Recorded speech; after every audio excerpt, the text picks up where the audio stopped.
Anda kembali bersama kami di Top News. Pemirsa, pendaki asal Brasil Juliana Marins tewas saat mendaki Gunung Rinjani, Nusa Tenggara Barat. Insiden ini memantik pertanyaan seberapa aman Rinjani bagi pendaki. Apa yang perlu ditingkatkan?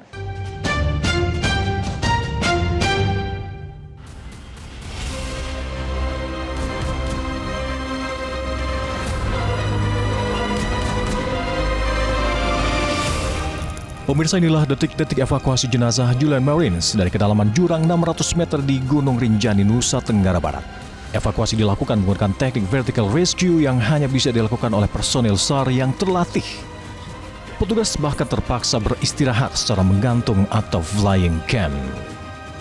Dan pada saat evakuasi jenazah Juliana Marins, di lokasi ini ada sekitar 50 anggota tim SAR gabungan yang terdiri dari tim Basarnas, personel TNI Polri, sejumlah relawan dan tour guide hingga porter. Mereka bersiap melakukan tindak penyelamatan di tengah kondisi cuaca yang tidak menentu. Jenazah korban hanya berhasil diangkat dari kedalaman jurang 600 meter pada Rabu siang 25 Juni lalu, sekitar pukul 13:50 waktu Indonesia Tengah.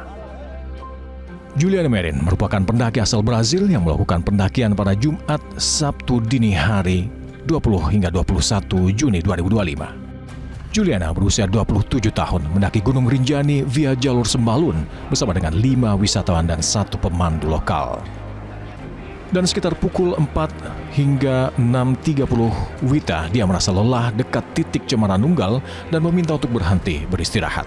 Pemandu dan rombongan melanjut lebih dahulu meninggalkannya sendirian. Lebih dari 1 jam kemudian, saat pemandu kembali, Juliana sudah tidak berada di titik ia beristirahat. Ia diduga terpeleset dan jatuh ke jurang curam sekitar 300 meter dari jalur utama. Drone mengkonfirmasi posisi Juliana, tetapi jalur ekstrim dan kondisi gunung yang sangat berbahaya. Pada 24 Juni 2025, tim SAR gabungan dari Basarnas, Brimob, Polisi Hutan, dan relawan akhirnya menjangkau lokasi sekitar Danau Segara Anakan di kedalaman 600 meter dan menemukan Juliana sudah tidak bernyawa. Sebenarnya saya sendiri karena tahu persis yang pertama bahwa proses evakuasi pada saat terjadi kedaruratan di ketinggian dan juga di kedalaman, artinya di jurang, effortnya mungkin tidak sama seperti yang ada di permukaan dengan ketinggian yang rata. Jadi kita tahu persis bagaimana sinergitas yang dilaksanakan dari Basarnas dengan seluruh tim potensi, dan menurut saya itu adalah hal yang perlu kita berikan apresiasi. Buntut dari proses evakuasi pendaki asal Brasil Juliana ini, netizen Brazil yang menyerbu akun Instagram Presiden Republik Indonesia Prabowo Subianto. Evakuasi jenazah dilakukan sepanjang hari dan berhasil menarik jenazah ke permukaan pada 25 Juni. Jenazah hanya dikirim ke Bali untuk otopsi yang dilakukan pada 26 Juni. Hasilnya menyatakan penyebab kematian akibat trauma, akibat benturan keras atau kekerasan tumpul yang menimbulkan patah tulang dan pendarahan organ dalam, bukan karena hipotermia. Diperkirakan Juliana meninggal dunia dalam waktu sekitar 20 menit setelah terjatuh karena luka parah.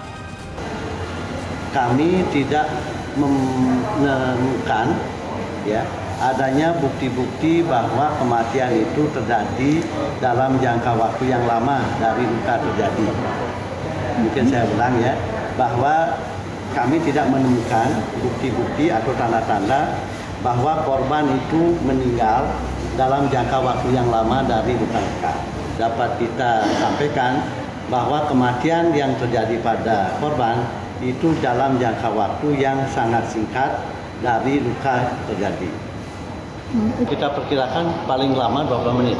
20 menit? Ya, paling lama. Meninggal langsung? Dari luka sampai meninggal? Iya.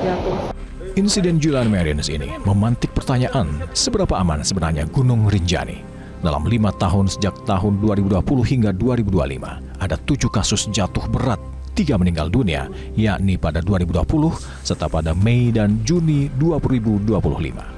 Sebagian besar terjadi di jalur Sembalun dan Torean yang dikenal terjal dan curam.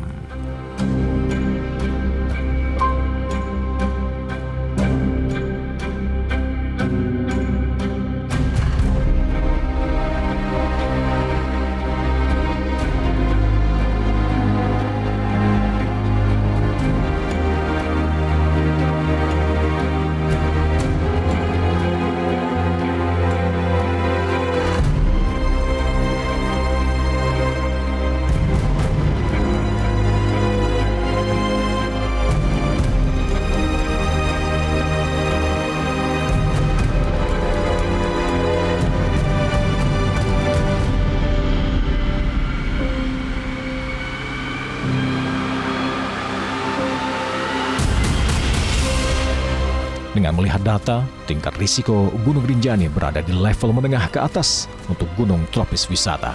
Risiko terjadi karena medan yang tajam, terbuka, licin, dan minim pengaman alami. Cuaca juga bisa mendadak ekstrim seperti kabut, angin, hujan, dan suhu yang rendah. Sementara itu, manajemen SAR belum setara dengan standar global karena kendala medan, komunikasi, dan respon awal yang lambat. Masalah sistemik di Rinjani antara lain karena belum adanya sistem pelaporan real-time, banyak pendaki yang tidak membawa GPS tracker, pemandu tidak diwajibkan untuk turis asing, hingga banyak yang mendaki sendiri. Bahkan SAR minim perlengkapan tinggi seperti minim helikopter, evakuasi darat ekstrim, serta tidak adanya sistem early alert untuk cuaca atau crowd control.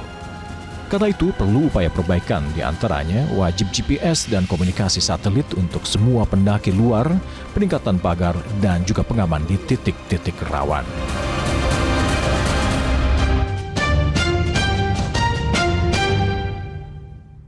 Jelajahi cara baru mendapatkan informasi. Download Metro TV Extend sekarang.